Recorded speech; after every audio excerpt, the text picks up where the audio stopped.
by WHO Patograph, and it is used in the management of first stage of labor.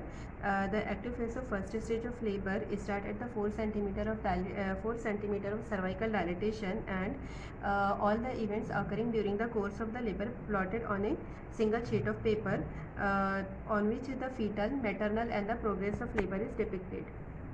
So the components of the patograph: first is the patient demographic data, which include the name, gravidity and the parity of the patient, then hospital registration number, date and time of admission. If the patient comes with any complaint like the leaking PV, then the time of the leaking is noted. Next component is the fetal well-being. It includes the fetal heart rate, amniotic fluid and the molding. So the fetal heart rate, it is marked as dots and then the lines are joined. Then fetal heart rate varies between the 110 to 160 beats per minute. If the fetal heart rate less than 110 per minute is considered as fetal bradycardia, and more than 160 beats per minute is considered as fetal tachycardia. Then fetal heart rate is recorded either with the stethoscope or handheld Doppler every half hourly in the first stage of labor. Then the amniotic fluid. If the on the pelvic assessment, if the membranes are intact, then it is marked as I, or if the membranes are absent, then we see the color of the liquor. If it is a clear, it is marked as C. Then if it is meconium stain, it is marked as M, or the blood stain, then B. Then the molding. Molding is a alteration in the shape of the fetal head while passing through the resistant birth canal. So we write the grade of the molding here. Like if the grade 0, no molding at all. Grade 1, sutures are opposed. Grade 2, sutures overlapped but reducible. Grade 3, sutures overlapped and non-reducible. This complete the fetal well-being. Then next component is the progress of labor.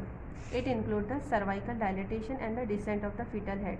Cervical dilatation, it is marked as cross, and after each pelvic assessment, which we done every 4 hourly in the first stage of labor, and then the lines are joined. Ideally, the normal labor progress lies between the alert and the action line. So the alert line is starting at the 4 centimeter to the point of expected full dilatation of the cervix at the rate of 1 centimeter per hour.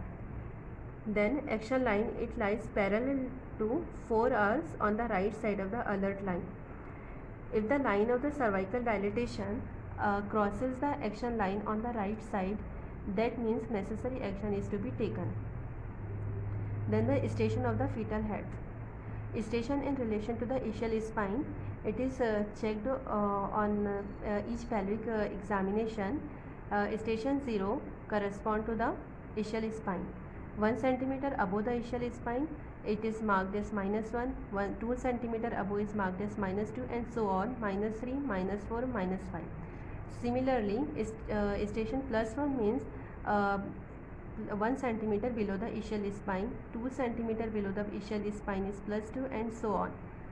Then the contraction. We see the contraction for full 10 minutes, and each time we monitor the number of the contraction, frequency and its intensity, and the duration of each contraction. Mild contraction, it is marked as dot, and mild contraction when the contraction lasts for less than 20 seconds. Moderate contraction, when the contraction lasts between 20 to 40 seconds, it is marked as continuous line. Then the strong contraction, when it lasts for more than 40 seconds, it is marked as dark filled boxes. Then if we give the any drugs during the course of the labor, like oxytocin, antibiotic or any IV fluid, we note it here. Next, last component is the maternal well-being. We record the maternal vitals, and maternal pulse is taken every 30 minutes and it is marked as dot.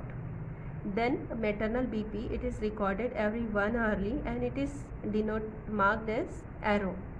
Then the temperature is taken every 2 hourly. Urine is checked for presence of protein or acetone and its volume output. It completes the monitoring of the monitoring, it complete the monitoring of the progress of labor.